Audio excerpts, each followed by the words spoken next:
que te sostiene.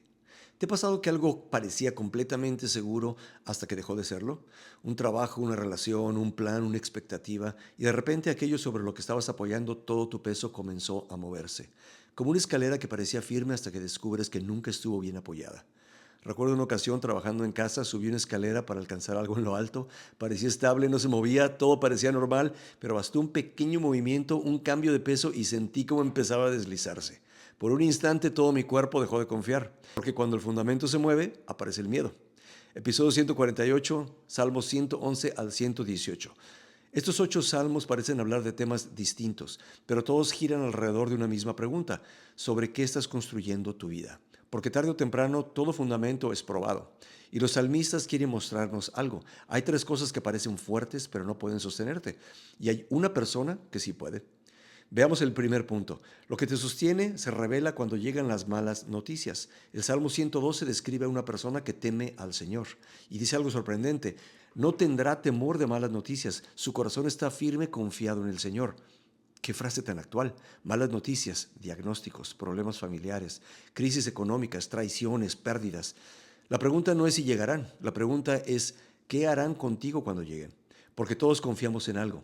Algunos confían en el dinero, otros en su salud, otros en su inteligencia, otros en el control, hasta que algo ocurre.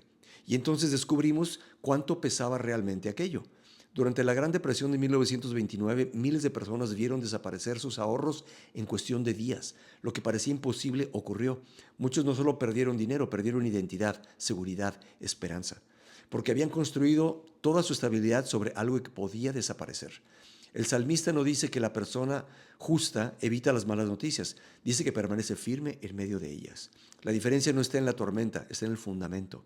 Y aquí aparece algo importante. El temor del Señor no es simplemente terror, es reconocer quién es Dios realmente, su grandeza, su autoridad, su bondad, su sabiduría. Por eso el Salmo 111 dice: el temor del Señor es el principio de la sabiduría. La sabiduría comienza cuando Dios ocupa el lugar correcto en nuestra mente, cuando dejamos de colocarnos a nosotros mismos en el centro y descubrimos que Él ya estaba ahí. Segundo punto, te conviertes en aquello que adoras. El Salmo 115 contiene una de las críticas más profundas contra la idolatría. Los ídolos tienen boca, pero no hablan. Tienen ojos, pero no ven. Tienen oídos, pero no oyen.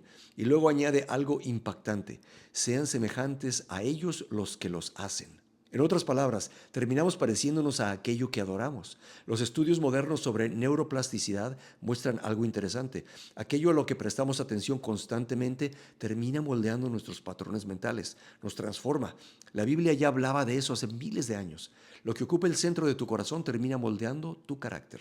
Y aquí aparece un anacronismo común. Muchas personas leen esos textos y piensan: en mi casa, yo no tengo estatuas en mi casa. Pero en el mundo antiguo, un ídolo no era simplemente una figura decorativa. Representaba aquello de lo que dependías para obtener seguridad, prosperidad o protección. La pregunta sigue siendo actual. ¿Qué es aquello que sientes que no puedes perder? ¿Qué cosa, si desapareciera mañana, haría que tu identidad colapsara? Eso suele ser el verdadero ídolo. Y por eso el salmista responde a las naciones que se burlaban de Israel: ¿dónde está su Dios? Porque Israel no tenía una estatua visible. Y la respuesta es extraordinaria: nuestro Dios está en los cielos. Todo lo que quiso, ha hecho. No necesitaban una imagen porque su Dios estaba vivo. No era una obra humana, era el creador. Mientras los ídolos dependían de las personas dependían de Dios.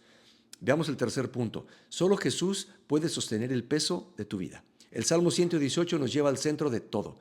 La piedra que desecharon los edificadores ha venido a ser la piedra principal del ángulo. Originalmente el salmista estaba hablando de una imagen arquitectónica. La piedra angular era la referencia principal de toda la construcción. Si esa piedra estaba mal colocada, todo terminaba torcido. Siglos después, Jesús toma ese texto y lo aplica a sí mismo. Los líderes religiosos lo rechazaron. Lo consideraron un obstáculo, una amenaza, algo que debía ser removido. Pero precisamente Él se convirtió en el fundamento de todo. La historia está llena de personas rechazadas que terminaron cambiándolo todo. Abraham Lincoln perdió múltiples elecciones antes de llegar a la presidencia de Estados Unidos.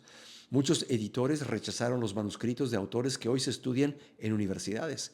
Pero ninguna historia se acerca a esta, porque Jesús no solo fue rechazado, fue crucificado, y aún así se convirtió en el fundamento de la esperanza para millones de personas. El Salmo 113 dice que Dios se sienta en lo alto, pero también se inclina hacia los necesitados. Eso es exactamente lo que vemos en Jesús, el Dios infinito acercándose a personas rotas, el Dios exaltado descendiendo para levantarnos.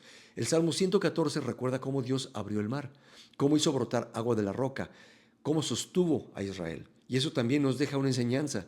Con el paso de los años, Israel no recordaba principalmente el calor del desierto, ni la sed, ni el cansancio. Recordaba las intervenciones de Dios. Y quizás necesitamos hacer lo mismo, porque nuestra memoria suele coleccionar heridas, pero la fe aprende a recordar fidelidad. El Salmo 116 es precisamente eso. Una persona mirando hacia atrás y diciendo, clamé al Señor y Él me respondió. No porque la vida fuera fácil, sino porque Dios fue fiel. Y aquí volvemos a la escalera del principio. Aquel momento duró apenas unos segundos, pero me recordó algo. No descubres si algo te sostiene cuando todo está tranquilo. Lo descubres cuando pones todo tu peso sobre ello. Y muchos hemos intentado apoyar todo nuestro peso sobre cosas que no fueron diseñadas para cargarlo. Dinero, reconocimiento, control, relaciones, éxito, religión vacía. Tarde o temprano, todas esas escaleras se mueven. Pero estos salmos nos llevan una y otra vez al mismo lugar. Dios permanece, su amor permanece, su fidelidad permanece, su palabra permanece. Y Jesús sigue siendo la piedra angular, la única base que puede soportar el peso completo de tu vida. Oremos. Señor, ayúdanos a reconocer aquello sobre lo que estamos construyendo nuestra vida. Muéstranos los lugares donde hemos puesto nuestra confianza en cosas que no pueden sostenernos y enséñanos a descansar en ti, en tu fidelidad, en tu carácter y en Jesús, nuestra piedra angular. En el nombre de Cristo. Amén. ¿Qué está sosteniendo tu vida en este momento? ¿Algo que puede caer o alguien que permanece para siempre? Te leo en los comentarios. Seguimos aquí, mañana seguimos caminando, suscríbete. Recuerda que la respuesta ¿qué pasa después de morir? Empieza aquí, leyendo la Biblia y conociendo a Dios.